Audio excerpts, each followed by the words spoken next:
willkommen zurück auf meinem Kanal. Heute geht's um 2 Jahre mit der Ricoh GR3. Ich habe die Kamera jetzt über 2 Jahre getestet und regelmäßig benutzt und möchte euch heute mein ehrliches Langzeitfeedback geben. Was ist gut, was ist schlecht und lohnt sich die Kamera überhaupt noch im Jahr 2025? Fangen wir mal mit dem größten Pluspunkt an, nämlich der Größe und dem Gewicht. Die Kamera ist so kompakt, die passt eigentlich in jede Hosentasche und gerade deswegen ist sie auch meine Immer-Dabei-Kamera. Ich finde das Design von der Kamera nach wie vor sehr minimalistisch und man findet sich eigentlich schnell zurecht. Die ist schlicht, unauffällig und mit ein paar Tipps und Tricks kann man sogar hochkant fotografieren, ohne dass die Leute überhaupt merken, dass es eine Kamera ist, weil es aussieht, als hätte man ein Smartphone in der Hand. Die gummierte Oberfläche von der Kamera, die löst sich, glaube ich, mit der Zeit immer mehr ab. Bis jetzt gibt es noch keine krassen Gebrauchsspuren, aber man hat das einfach so im Gefühl, wenn man über die Fläche langt. Und insgesamt merke ich auch, dass die Tasten immer weicher werden, das Wahlrad lässt sich viel leichter drehen und es wird langsam alles ein bisschen wackeliger. Ansonsten würde ich sagen, ist die eigentlich sehr robust für ihre Größe und auch für das, was sie bietet. Die Bildqualität von der Kamera ist nach wie vor meiner Meinung nach eine der besten. Gerade in dem kompakten Design ist es halt sehr erstaunlich, dass man da einen 24 Megapixel APS-C-Sensor reinpackt und ich bin nach wie vor sehr zufrieden, gerade was auch Schärfe angeht und hat auch einen tollen Dynamikumfang. Die 24 Megapixel von der Kamera und dem APS-C-Sensor langen auf jeden Fall aus, um knackscharfe Fotos zu haben. Gerade im RAW-Format hat man einen ziemlich großen Dynamikumfang und das macht die Kamera eigentlich auch aus. Die Farben von der Ricoh sind sehr typisch, gerade wenn man JPEG fotografiert, wird man das sehen und besonders merkt man das bei den Schwarz-Weiß-Fotos. Das 28 mm Objektiv von der Ricoh ist meiner Meinung nach sehr scharf, gerade auch bei Offenblende. Das einzige Manko, was ich finde, sind die Lensflares, gerade wenn man gegen das Licht fotografiert. Ich finde gerade auch die Ergonomie von der Kamera relativ gut, dafür, dass sie so klein ist, weil man hat ja nicht viel Griff zum Anfassen, sage ich jetzt mal. Die Menüs sind logisch aufgebaut und die Custom Buttons sind meiner Meinung nach auch Gold wert, weil man die einfach belegen kann, wie man will. Wie auch bei Sony-Kameras oder bei anderen Kameras. Und damit macht man sich die Shooting Experience meiner Meinung nach angenehmer. Ich habe U2 und U3 auch mit eigenen Presets belegt und man kann den Snap-Fokus und den ISO zum Beispiel auf andere Tasten legen. Ich habe mir zum Beispiel den Snap-Fokus auf FN gelegt und dadurch komme ich da einfach leichter mit meinem Daumen ran. Der Autofokus ist auch okay, für das, was ich mache, langt er völlig aus. Das ist jetzt natürlich nicht der schnellste, aber wenn man die meiste Zeit mit dem Snap-Fokus unterwegs ist, der vorher schon einstellt, welche Distanz genau eingehalten wird, dann ist man damit auch sehr, sehr schnell. Und selbst wenn man den Autofokus benutzt und irgendwas fährt mal vorbei, ein Auto oder ein Mensch läuft vorbei, dann funktioniert der eigentlich, ist auch sehr, sehr zuverlässig. 2 Sachen, die mich extrem bei der Kamera stören, sind einmal der Display und auch der fehlende Sucher, weil man erwischt sich selbst, wenn man die Kamera in der Hand hält, dass man so oft mal zu seinem Auge führen will, weil man einfach gewohnt ist, dass da ein Sucher ist und man kann sich da aber ganz leicht Abhilfe schaffen. Es gibt nämlich Sucher, die man auf den Blitzschuh steckt, sogar Waist-Level-Sucher, die dann halt ein Display oben haben und dann kann man schön aus Hüfthöhe fotografieren. Ich persönlich erinnere mich dann aber wieder dran, gerade deswegen ist die Kamera ja so kompakt und ich benutze die eher wie ein Smartphone. Ich löse auch öfter mal mit dem Touch-Display aus und halte die einfach hochkant. Ich zeige euch das kurz auch mal. Wenn man irgendwie sneaky unterwegs sein will, kann man die Kamera auch einfach wie so ein iPhone nehmen und so fotografieren. Und dann sieht es wirklich aus, als hätte man ein Smartphone in der Hand. Finde ich einen ganz coolen Trick, um undercover zu fotografieren, sage ich mal. Gerade an sonnigen Tagen, wenn man mit dem Display dann unterwegs ist, habe ich meistens Schwierigkeiten, da wirklich was drauf zu sehen. Natürlich sieht man schon was, aber das kommt ganz auf die Umgebungssituation an. Ist jetzt halt viel Licht da, spiegelt es auch ordentlich und ja, Display ist nicht wirklich gut. Jetzt kommen wir wahrscheinlich zu dem umstrittensten Thema bei der Ricoh. Das hat mich auch eine sehr lange Zeit gefuchst. Ich habe nämlich insgesamt 5 Akkus für die Kamera und es sind 3 verschiedene Hersteller. Ich lege euch wirklich ans Herz, kauft euch originale Akkus. Ich weiß, die sind sauteuer, aber die Laufzeit von denen ist bei weitem besser als bei den Drittanbietern Akkus. Und ich habe hier auch ein paar Beispiele für euch. Es gibt noch einen von UPIO, das ist der hier. Und die kommen wirklich an die Originalakkus ran. Die anderen hier von der Firma, die schwarzen hier von Celonic.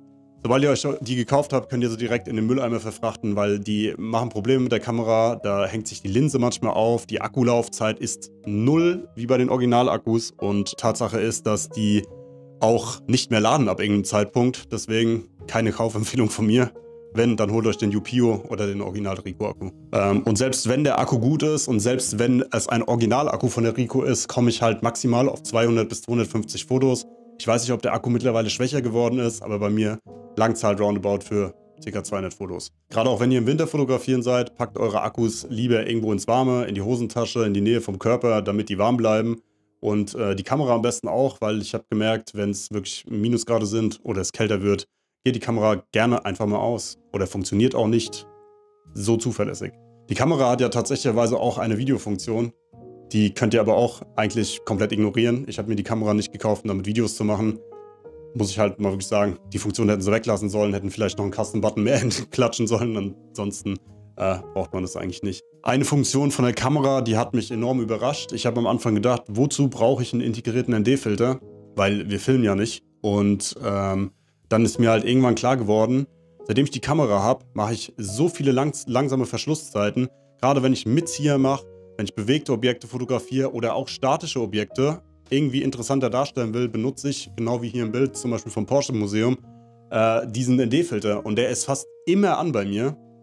Gerade wenn ich sowas fotografiere und auch oft aus kreativen Gründen. Und ich habe den echt lieben gelernt. Also ich kann mir jetzt gerade nicht mehr vorstellen, eine Kamera zu haben, die keinen integrierten ND hat. Und es ist natürlich auch sehr praktisch, dass man den mit einem Knopfdruck an- und ausschalten kann. Das ist sehr schnell und der ist sehr zuverlässig. Absoluter Gamechanger, muss ich sagen. Jetzt kommen wir noch zu einem Topic, was ich sehr interessant finde. Wir haben sehr viele Accessoires für die Kamera. Ich habe ja gerade schon angesprochen, es gibt sehr viele Sucheoptionen, die man auf den Blitzschuh steckt. Es gibt welche für Waist Level, es gibt normale Sucher, die euch dann den Bildausschnitt zeigen. Die sind auch relativ teuer, deswegen habe ich bis jetzt nicht den Abzug gedrückt auf so einen Sucher, aber ich habe schon überlegt, ob ich mir sogar so einen Waist-Level-Sucher eventuell kaufe, weil ich das ziemlich interessant finde, aus der Hüfte raus oder von oben auf die Kamera zu schauen, kriegt man bestimmt mal verrücktere Perspektiven hin. Und ja, ich benutze auf der Kamera nach wie vor den Tiffen-Filter. Ich habe den Tiffen-Filter in 1,5 drauf und ich benutze hier so einen Adapter, den kann man vorne einfach draufschrauben. Das Gute ist, die ist dadurch auch nochmal ein bisschen geschützter, die Kamera. Es gibt aber mittlerweile auch so fancy Square Hoods, die sehen natürlich besser aus. Ich habe jetzt auch schon überlegt, gerade weil der Formfaktor dadurch ein bisschen flöten geht, dass ich mir einen kaufe, den man mit einem Stück Klebeband vorne auf die ausfahrbare Linse klebt und der ist dann magnetisch und da kann man dann einen Haze-Filter drauf machen oder einfach nur V-Schutz. Und dadurch behält man den kleinen Formfaktor von der Kamera bei und kann die in jede Hosentasche packen und hat dann nicht diesen globigen Adapter vorne drauf. Was ich auch von Anfang an geändert habe, war die Schlaufe von der Kamera. Ich wollte eine Schlaufe haben, die man sichern kann, wie zum Beispiel jetzt in dem Fall die Ulamsi. Ich will eigentlich keine Werbung machen, aber ich habe das Band einfach im Keller gefunden und deswegen habe ich das genommen. Nicht nur, dass die Schlaufe länger ist, sondern ich kann sie mir auch mal um den Hals hängen, falls ich sie nicht um mein Handgelenk tragen will, weil ich gerade nicht aktiv am Fotografieren bin. Was ich mir natürlich am Anfang auch gekauft habe, war die Daumenablage. Aber ich muss jetzt dazu sagen, ich benutze die immer weniger, weil mein Daumen liegt nicht da, wo die Daumenablage ist. Und ich habe gemerkt, wenn ich den Blitzschuh einfach offen lasse und die Kappe wegtue, dann kann ich da meinen Daumen reinlegen. Und das fühlt sich viel besser an, wie wenn ich jetzt die Daumenablage habe, die dann in den Blitzschuh reinkommt. Es ist halt nur eine persönliche Präferenz, aber dann kann man sie auch besser tragen und greifen von der Seite, gerade wenn man sie jetzt nicht zum Fotografieren benutzt, sondern sie einfach in der Hand hält, mit Schlaufe und mit dem Blitzschuh, passt sie gefühlt perfekt in die Handfläche rein. Jetzt müssen wir natürlich noch über den Preis reden. Ich habe die Kamera früher für glatte 1290 € gekauft, was echt absurd viel Geld ist, aber wenn ich jetzt drüber nachdenke, ich würde sie mir wieder kaufen, allein aus dem Grund, weil es die Kamera ist, die ich am allermeisten benutze. Ich habe jetzt innerhalb von den 2 Jahren mindestens 2000 Bilder da drauf geklatscht und auch wenn ich nicht so viel fotografieren war, also war das trotzdem die Kamera, mit der ich die meisten Fotos geschossen habe. Sogar mehr als mit meinem Handy und das hat schon was zu heißen, weil mein Handy habe ich noch öfter dabei wie die Kamera. Preislich muss ich sagen, die Kamera ist meiner Meinung nach etwas überteuert, aber wenn ihr merkt, dass ihr dann wirklich auch viel fotografieren geht mit der, dass ihr die immer dabei habt und dass es dann eure meistgenutzte Kamera ist, kann man den Preis irgendwie erklären. Ich finde, die Kamera macht nach wie vor super viel Spaß. Und mein Fazit ist einfach, wenn ihr wirklich Streetfotografie liebt und auch gerne ein bisschen undercover shootet, dann ist die Kamera für euch und ja, man hat sie einfach immer dabei. Das war's auch schon mit dem Langzeitreview von der Ricoh GR3. Ich hoffe, ihr hattet Spaß bei dem Video. Falls ihr Fragen habt, schreibt es gerne in die Kommentare und ansonsten bleibt gesund. Wir sehen uns im nächsten Video und ciao.